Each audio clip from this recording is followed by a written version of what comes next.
So Dwyer, Forsyth, and Rao in this price competitiveness, then talking about different kind of price findings that how you can promote your destination or your company by using these different prices.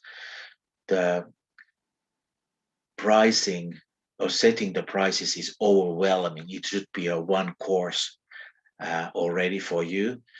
But I think that your companies are coming to this situation where they are saying that the pricing is one of our major problem. How to make right prices for the right market. Because this was done in 1990s, we have more discussions of different exchange rates. Naturally, here in European Union, we are not talking about so much because close to, is it like 20 countries are having the euro as their currency. So this discussion was then diminishing. And nowadays also, in old days, all the currencies were connected to gold price. In 1973, there was a big crash of gold price, and that was making one economical crisis going on in Europe and globally. So then they were having a different kind of pumpers to protect local currencies, and devaluations of the currency is quite rare nowadays. Only I can indicate two cases in our neighboring country, Russia, where the ruble, the local currency, has been devaluated, and immediately it was affecting to this tourism flow from Russia, especially to eastern part of Finland. And many companies went to bankruptcy because of this reason. Again, I'm one thing emphasizing for the risk management, it is important to protect your markets. It's not always good to focus that my company is only for the Russian market, or my company is only for the Chinese market, or Italian market. It's better to spread this risk for different kind of target markets. Now, what we have seen, not only because the COVID-19, but how, for example, China is reacting, that they are not allowing people to come there. At the same time, European Union is asking that, okay, we can open our borders for the Chinese visitors, but because you don't allow Europeans to come to China, our borders are also closed. So the politics is also involved. In Russian case, it's a very much economical factor where we can see that are the Russians are able to travel or not, especially now because there's a COVID-19, but also there's this economical boycott against Russian government, which is affecting for the local people naturally. Another economical model is this borders model. It's more for demand, and they are introducing this supply chain design. They are especially looking for challenges, and there's talking about demand complexity, quantifying demand influencers, understanding key demand characteristics, and level of granularity. Granularity, I don't know, granules are these small pieces like a plastic or something. So they feel that how much there's a diversity on that level. So on this part, this borders demand model is talking about money and how they are related to demand. The demand complexity we can see when we are doing this PESTEL study, especially from an economical point of view, but also political, legal point of view, social, cultural point of view. that the demand is very complex and it's difficult to adapt everywhere. We have seen this already that our products and customers are fragmented. We are not talking about family travel anymore. We are talking about families like with two parents and two kids, single parent families, rainbow families, families with grandparents. So, and they have a different kind of way of attitude and the demand. Also, in this demand influencers, that there are so many uh, players nowadays, especially because this social media and online tour operators has been coming to the market. And then there's a challenge, and the supply chain should be taking into consideration about these key demand characteristics. What makes these people to live in their country and why they are choosing my destination? This borders demand model hasn't been so popular because it's so much only related to this demand and the price level. So it has been more popular in the destinations where the money is playing very important role in the big destinations. This is a Ritchie and Crouch. Let's see, should I? Well, I could have a break here because this is related to our assignment. So let's meet at 1 o'clock, and the rest of time we are talking about this your assignment and this Ritchie and Crouch model. So we'll see at 1 o'clock, 30 minutes time.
So welcome back. And let's go through this Ritchie and Crouch model. During the years, there was a lot of arguments around these different models that were established in 1990s. That's the time when also this Michael Porter book of this, I will show you also his idea same time.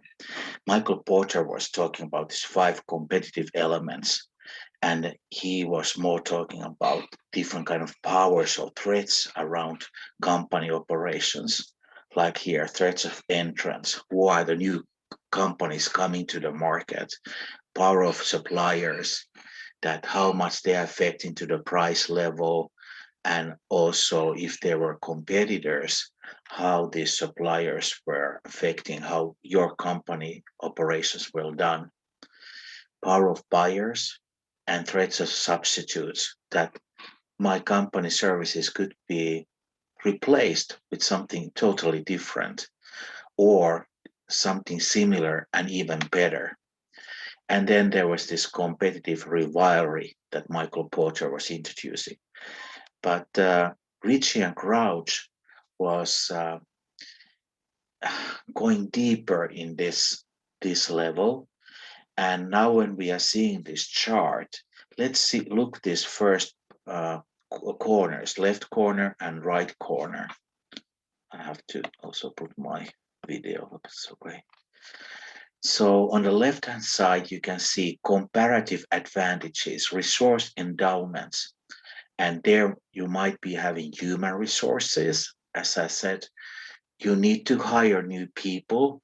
Also, perhaps you are on the state that you are selling your company. Also, in that way, you might be needing proper company owners to run your company. Physical resources, what we are having there are like where we are located, um, what kind of environment, seasonal issues, weather conditions, all these are also there. Knowledge resources, how much you know about the destination. Have you heard a word called TICIT knowledge? TICIT. Is that familiar to you?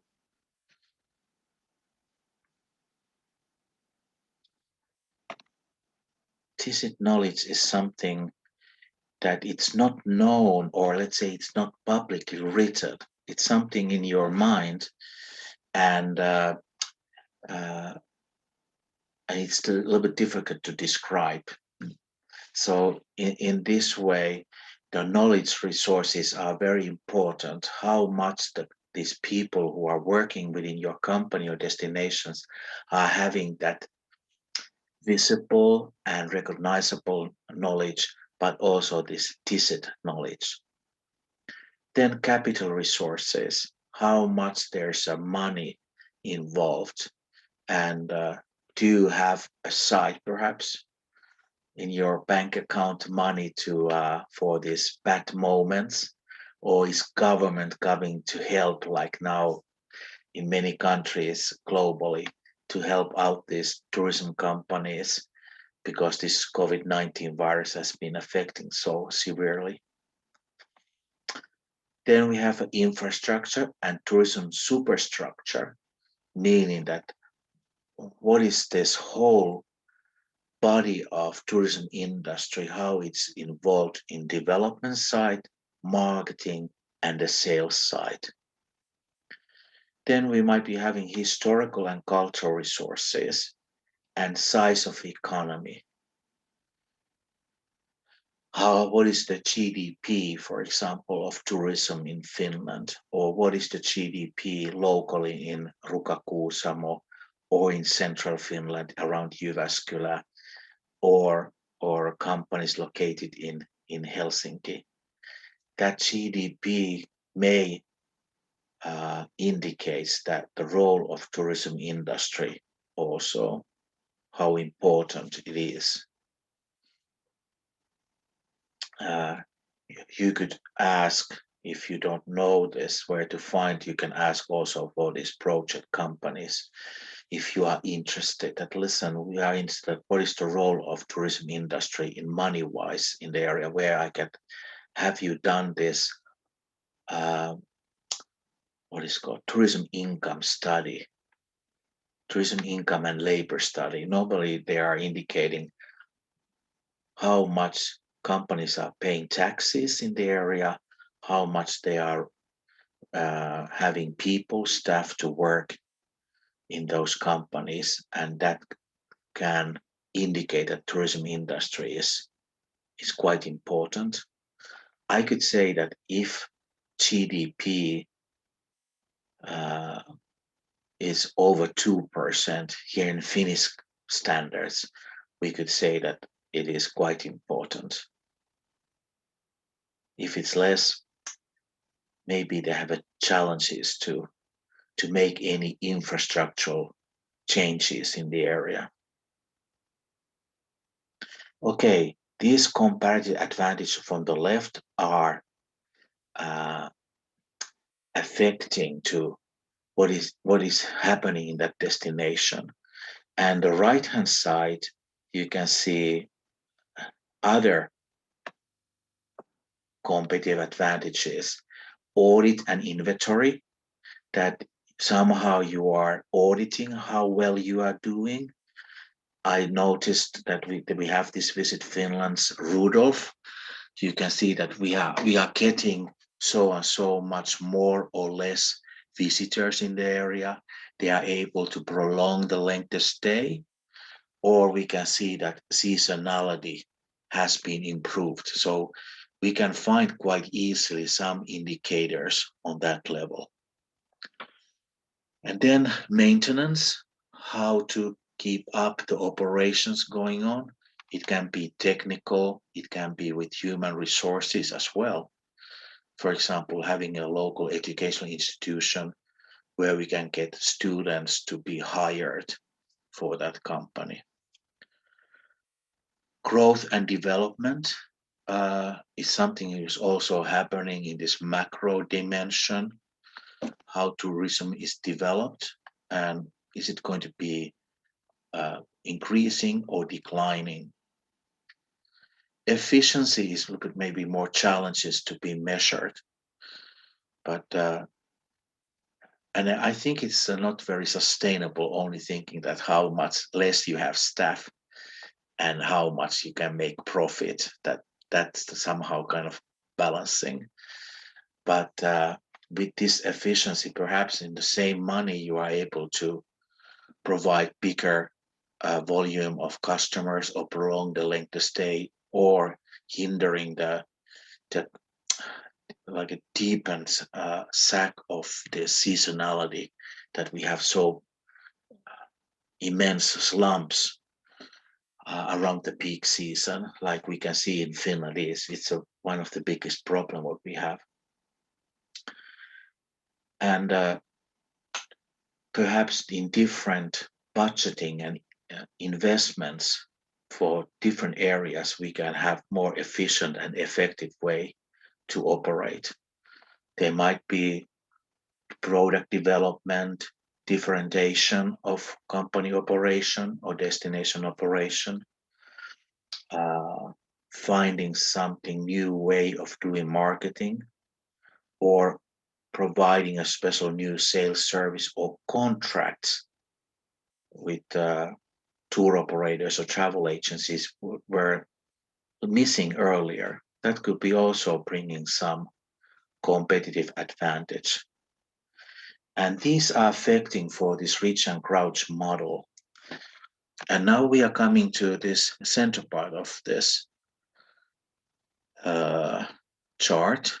Again, if you are reading on the right-hand side, you can see that there's a written global macro environment. And on the left-hand side, you are talking about competitive micro environments, meaning here we have companies and here we have global or at least country level, destination level. And those are both uh, pressuring this what we can see in the center. There we are in the bottom, we can read supporting factors and resources. So these are the basic things that need to be in good order, that these companies and the destinations are able to flourish in the area. So you have to have infrastructure. With these 12 companies, what we have is that infrastructure in a okay level or very good level. It's a good question to ask for, especially accessibility, how to reach that place. If they have a lot of capacities, but it's very difficult for the tourists to come there, there's a big risk that this company is filing a bankruptcy. They should have a quite good accessibility, and by saying this, it needs to have at least some kind of public transportation, and public transportation from that main hub to their location, or are they only based on that people has to come there by car? Here we have also facilitating resources. For example, we have those like internet with the communication level. They might be also having what could be some other.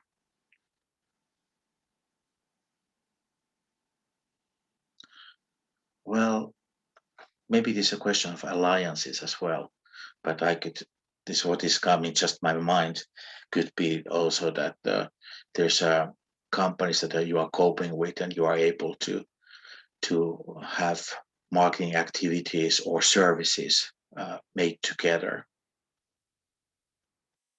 Hospitality means that the customer service level to enterprise is established, and there's a political will that these companies can operate, or destination can operate in that area.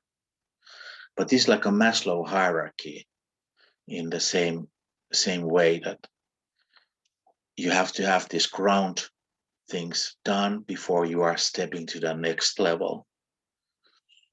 Then we have core resources and tractors.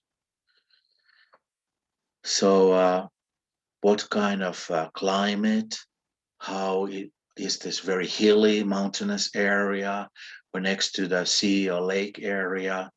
So that's for some people very important factor, but it can identify also, make that characteristics for that destination where the company is located.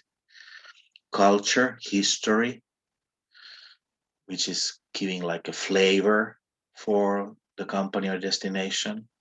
Mix of activities, what they can provide, nature, culture tours, special events, entertainment. There can be a variety of things, not only for nightclubs and bars, but also like exhibitions or shows going on. Again, there's this superstructure mentioned, that they have for a long run. They have been established for this distribution channels also being part of their operations, and the market ties are there, that how well they are operated domestically and internationally, they contacts. The second level, like the hamburger here, the destination management, where we have this organization. Here we might be having public-private partnerships, one option. Also, they can be just privatized or totally corporated DMO, or a DMO which is 100% funded by the public money. The municipalities' taxes are paid and keeping up for that operations. And I have to say that unfortunately, we have also destinations which are run by the European Union funding, and that's quite challenging. The companies are maybe not trusting enough to cooperating with this kind of projects, which are for a couple of years and then they are disappearing. Something else is coming up. So for DMO's sake, it's important that they are for long run. Destination management can be that how they are running the marketing. They can also have a different kind of quality programs, like we have now some destinations like Posio in Lapland, that they have this Visit Finland's sustainable tourism quality mark on them. They are the first destination here in Finland to get that. Information and research, information that how much they are getting information, how well we have been succeeded, and what kind of researches we are doing. Naturally, these researches should be focused on the key factors, the key operation factors, what this DMO company is doing. Then we have also human resource management, hiring, recruiting people, training the people, the staff, is how it is organized. Finance and venture capital. So this is something again related to these public-private partnerships. If there's a steady income coming from like a public sector, it's diminishing the risks naturally. But at the same time, it's increasing the political empowerment in this company operations, because the politicians are normally deciding where and how this funding is targeted. Then they might be having different kind of like these venture capitals operate. Mainly here in Nordic countries, we are seeing the corporate companies that half of their shares are owned by the public sector, the city, and half are owned by the private sector. Visitor management, when people are entering to the destination, how they are greeted, how they are pampered, what kind of information we have, what kind of brochures, maps available, how it is open, these tourist information centers. Do we have special helps while walking in the streets and helping the customers? Perhaps they are not coming to our tourist information center, so let's send some of us to greet these people in outdoors. Then we have a resource stewardship. This is more like management. And then we have for crisis management. Sometimes you have to have a crisis plan if something is facing, like New Zealand, where there was this earthquake, how it's affecting to the tourists, or do they have a special like a plan which is checked and renewed every now and then, that if some kind of like a pandemic or war or natural catastrophe is happening, are we prepared for that? So that kind of risk management should be there. The further we are going upwards, then we have might be reaching more the sustainable point of view. So these are the basics for what the company is looking for and the destination is providing. But destination policy and planning development, we are having their system definition, meaning what is for us a destination. It might be so that they are not only promoting or operating in this one particular city. They are operating in one big region, and what is their role there. There might be so the philosophy and values are set up. Are they getting along with the private sector and public sector? What is the vision? Our vision is going to be the biggest activity destination in Nordic countries. Maybe it's written in this company or this destination's strategy or in their paper or in their internet pages. We have been discussing already this positioning and branding, where they like to see themselves. Is it really clear for these companies that what is their brand all about? Where they are putting their efforts for developments and the final financial situation, but also the human resources situation. Again, competition in the area. What kind of competition exists? Is it in the neighboring municipalities, or is it a nationwide, or do we have our competition in totally different countries? How the company is monitoring and evaluating their operations, and how they are auditing that how well we have done, and could we do some changes there. Many times these on the right hand side, monitoring, evaluation, auditing is not done properly. You might be finding there something also that these companies could be improving their performance. And then qualifying and amplifying determinants, which makes that destination competitive and sustainable, are then here. Location, because you can identify yourself quite easily. Safety and security.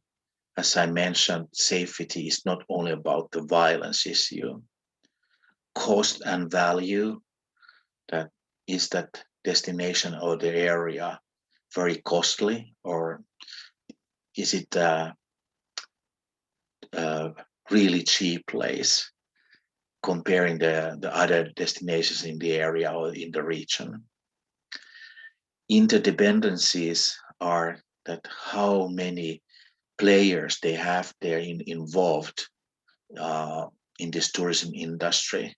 They might be having some public sectors interferences, and also the private sector's interferences, and other industries which might be also affecting there. Awareness of image.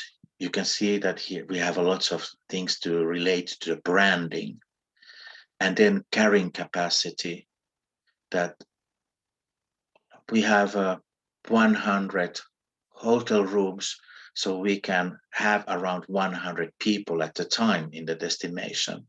Or we are having activity companies and they have 50 seats to provide different kind of operations indoors. All these carrying capacities are kind of diminishing the operational possibility, or showing that where we can increase our operations, and after that we have to invest or invite more companies to come in the area. So Ritchie and Crouch is using this mainly for the destinations, but because we have also here private companies, we have to see how these private companies are operated in the destination. So this chart, this slide, will be separately put in the Moodle system. To check a little bit. And let's put here as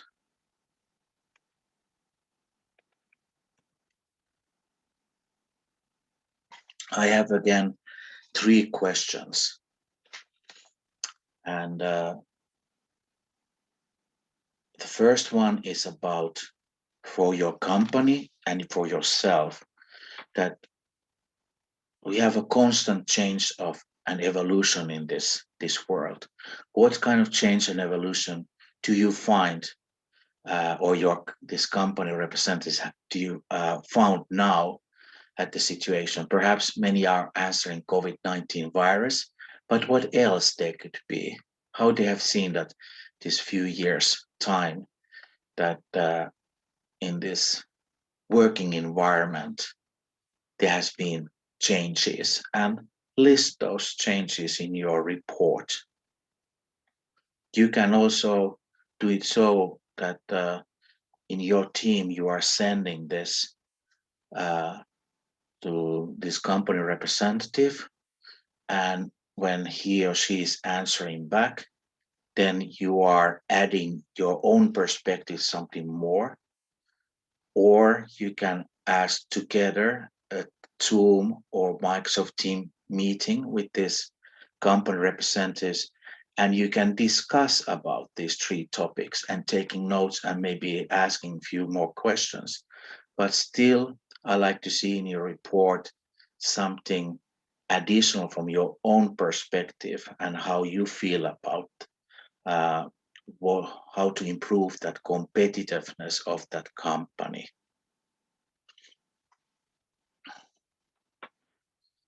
This second question is about internal environment. This means in that company operations, internal environment, that do we have computers or what kind of system we are using? Do we have for CRM system that it's working properly? So we are now coming to this micro level, how the company could improve themselves, their operations, how they could improve their competitiveness.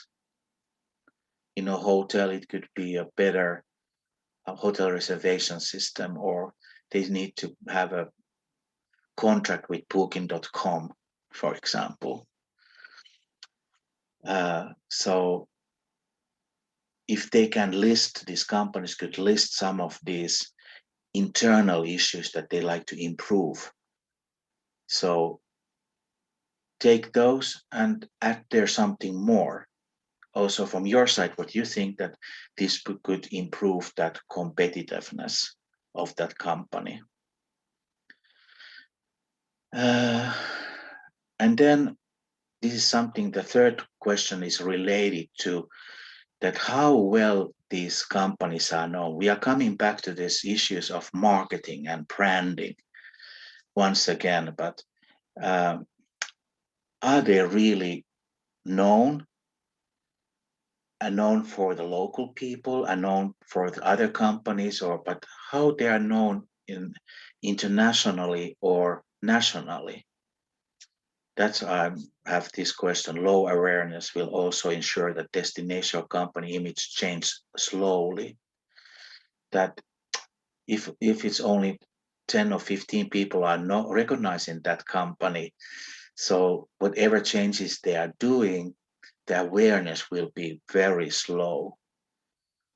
So how this company or destination should change this pattern? These are the three questions, and you could contact your company partner, project company, either together, sending these questions, and then they are answering emails. But what I have interviewed these companies, many of them likes more this kind of Zoom meeting for an hour or so. So you are able to get more information and you can make a handout and asking more questions. I leave this Ritchie and Crouch slide and explanations in the Moodle system. I recommend naturally to read that material, but this is your specific questions that I'm asking for. And again, when you have returned your report, then I'm sending that report to this project company representatives, and I'm asking an interview by myself, and we are chatting over your report. And they might be having some notes, ideas, new ideas, and I'd like to inform you what I found quite interesting or something important to tell you. And then you are able to add that in your report, or you can leave it out with your argument, say that I didn't see this very relevant. But as I said, to improve your report, your individual report, you have pretty much whole April to add there something more. But we have to start with this, your first report paper, that we can have a chat with this company representative once more and more deeper. Time range for this. I have next Monday additional steering clinic. If you like to participate, you can send me an email until next Sunday, and I'm inviting you to this Zoom system who has been sending me that I like to join. I have questions to ask for, because this is the most challenging part of these 4 sessions, that this competitiveness is more challenging. So that's why I like to have the steering clinic next Monday. But report should be back to the Moodle system 26th of March. And that will be once again, the Cinderella moment. So around the midnight.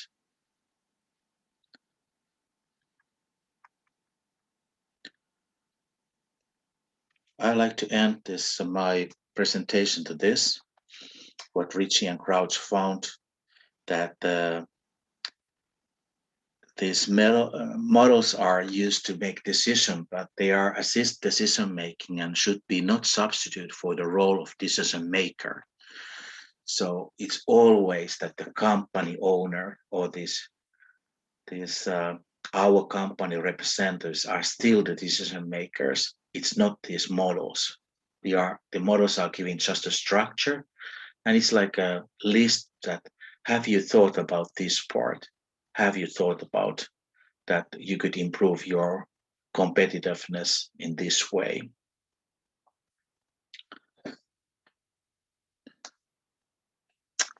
So do you have any questions related to this?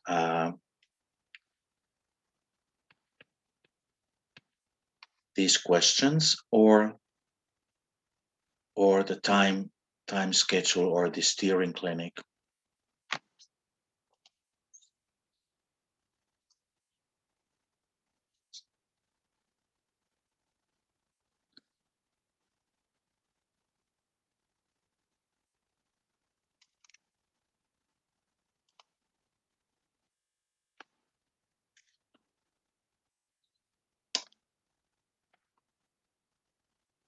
If not, you will find the material today in your Moodle system. As I said, it's the week 10, where you can find destination and company competitiveness box, and the return box will be switched to 26th of March. Next Monday, there's a question. Perhaps 2 pages, 2 or 3 pages max. I don't have any limitation for this, but it's not about the length. It's more like how deep you are talking about. But perhaps maximum 10, 2, 3 pages.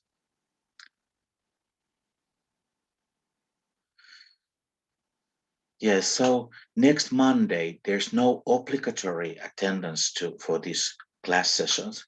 The steering clinic is just a voluntary one. But if you need any guidance, not only perhaps regarding to this particular topic, but the previous ones, don't hesitate to book this steering clinic, and we are starting perhaps around 9 o'clock, so a little bit later than 8:30.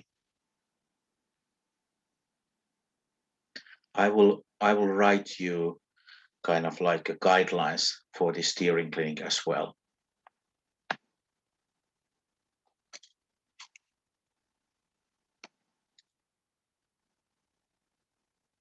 So no other questions. So I thank you again, once again, to attend today, and hearing from you about your reports. You remember 12th of March, you have time to return your future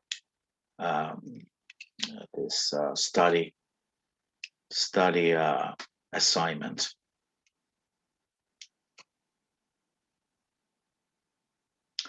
Okay, bye now.